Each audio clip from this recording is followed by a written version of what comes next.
میں prime minister صاحب سے میرا یہ ریکویسٹ ہے اور یہ مطالبہ ہے اور آرمی چیف سے اور چیف منسٹر سے، جو بھی ہماری گورنمنٹ ہے، اگر پرائم منسٹر صاحب ایگزیکٹو ہیں وہ اس پہ انویسٹیگیشن کریں اور پھر برطرف کریں، کیونکہ ڈی نوٹیفائی کے لیے انہوں نے پرپوز کیا، ابھی تک ڈی نوٹیفیکیشن کا کوئی لیٹر نہیں آیا مجھے۔ ابھی اس وقت میں ڈپٹی اٹارنی جنرل پاکستان ہوں، میں یہ چاہتا ہوں کہ کسی افسر کو، میں سارے افسروں کے لیے آواز اٹھا رہا ہوں، سوشل میڈیا مہم پہ، کبھی سوشل میڈیا مہم ہوتے ہیں کسی ایس پی کو ہٹا دیتے ہیں، کبھی سوشل میڈیا مہم ہوتا ہے کسی جج کو ہٹا دیتے ہیں، کبھی سوشل میڈیا مہم ہوتا ہے کسی اے سی کو ہٹا دیتے ہیں، جب تک اس کی انویسٹیگیشن نہ ہو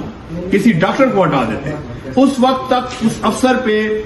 سوشل میڈیا مہم پہ نہ ہٹائے۔ میں ان کے لیے میری آواز ہے اور اپنے لیے بھی یہ آواز ہے کہ یہ ظلم ہے۔ جو ویڈیو کے اندر ایک تشدد نظر آ رہا ہے، آپ اس کو جائز سمجھتے ہیں؟ نہیں، میں بالکل جائز نہیں سمجھتا۔ اگر انہوں نے کیا ہے تو وہ اس سے میں بالکل لا تعلق، ان کو سزا ملنی چاہیے، میری مسز کو بھی سزا ملنی چاہیے، میرے بیٹے کو بھی سزا ملنی چاہیے اور میری سسٹر ان لا کو بھی سزا ملنی چاہیے۔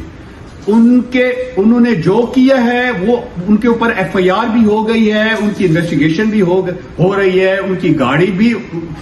تھانے میں بند ہوئی ہے، ان کو لاک اپ بھی کیا گیا ہے، تو وہ جو بھی سزا کے حقدار ہیں ان کو سزا ملنی چاہیے اور ان کو اس سے زیادہ سزا ملنی چاہیے کہ وہ ایک رسپانسبل افسر کی اور ٹکٹ ہولڈر کی بیوی تھی اور ان کے ساتھ ہی۔ اور میں لاہور رہتا ہوں، میری فیملی ملتان رہتی ہے، میں لاہور پریکٹس کرتا ہوں، وہ ملتان رہتی ہے۔ کوئی انسٹیگیٹ کا یا میرا اس میں کوئی تعلق ہو تو بتا دیں۔ کوئی آدمی ہے جو مدعی پارٹی ہے، انہوں نے کہا ہے، ان کی اپنی سٹیٹمنٹ ہے کہ سلمان قریشی صاحب کا ہمارے ساتھ کوئی کنسرن نہیں ہے، یہ سوشل میڈیا مہم میں آپ کا نام آیا ہے۔ آپ کا پرائم منسٹر سے، پرائم منسٹر آفس میں کسی سے، یا آپ کے جو وزیر اعلیٰ پنجاب ہیں یا جو محترم نون کے کوئی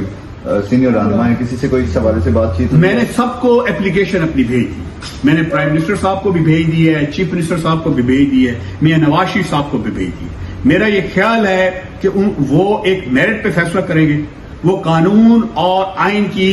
پاسداری چاہتے ہیں، وہ ایک سوشل میڈیا پہ فیصلہ نہیں کریں گے، کیونکہ قرآن شریف میں ہے، سورۃ احزاب میں ہے کہ پہلے پوری تحقیق کی جائے، یہ نہ ہو کہ ایک فاسق اسٹوری کے بعد آپ اس پہ فیصلہ کر لیں۔ اب میری اپلیکیشن، کیونکہ میرا سٹانس پہلے تھا نہیں، اگر انہوں نے ایکشن لیا ہے تو میں اس بات کو مائنڈ نہیں کرتا۔ پرائم منسٹر کو جو دکھایا گیا ہے یا پرائم منسٹر کو جو بتایا گیا ہے اس نے لے لیا، لیکن ہمارا پرائم منسٹر پاکستان کا انٹیلیجنٹ پرائم منسٹر ہے، ہمارا پرائم منسٹر ہر چیز دیکھ داکھ کے اور ہر چیز ایک زبردست کرتا ہے، اس کی ایک بیوروکریسی کی ٹیم ہے، وہ مجھے موقع دے گا۔